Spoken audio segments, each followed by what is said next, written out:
განათლების რეფორმა და პროპორიენტაციის კომპონენტი განათლების მინისტრის განმარტებით დამამთავრებელი კლასის მოსწავლეებისთვის სიახლეა.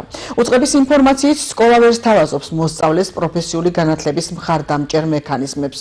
არ არსებობს მკაფიოდ ჩამოყალიბებული პროპორიენტაციის სისტემა, კარიერის დაგეგმვის სერვისები, ინდივიდუალური კონსულტაციები ან პროფესიული პრაქტიკის გამოცდილება.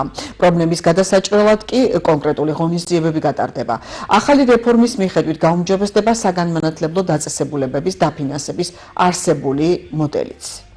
მნიშვნელოვანია ისიც, რომ დამამთავრებელ კლასებში პროპორიენტაციის კომპონენტის შემოღებას ვგეგმავთ რეფორმის ფარგლებში, რაც გულისხმობს მოსწავლეთათვის რჩევის მიცემას, მათი ინტერესებიდან, შესაძლებლობიდან, უნარებიდან გამომდინარე, თუ რას შეძლებენ ისინი, თუ რა მიმართულებით იქნება უფრო მიზანშეწონილი მათი შემდგომი განვითარება. რა თქმა უნდა, ეს იქნება რჩევის დონეზე, მაგრამ მნიშვნელოვანია იმისთვის, რომ ადამიანი დაფიქრდეს, ეს იქნება მოსწავლე, მისი ოჯახი, მისი უნარებიდან და მოთხოვნილებებიდან გამომდინარე, კონკრეტულად რა კუთხით უნდა მოხდეს მისი შემდგომი განვითარება.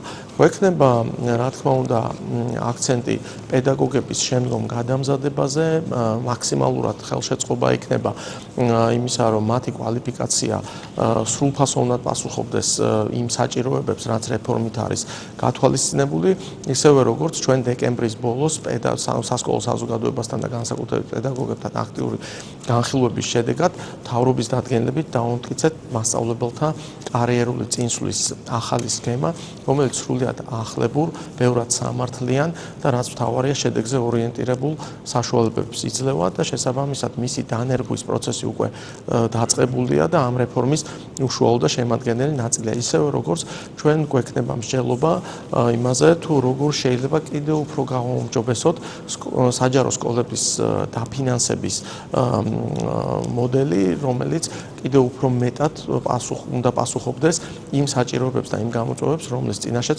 თითოეული საჯარო სკოლა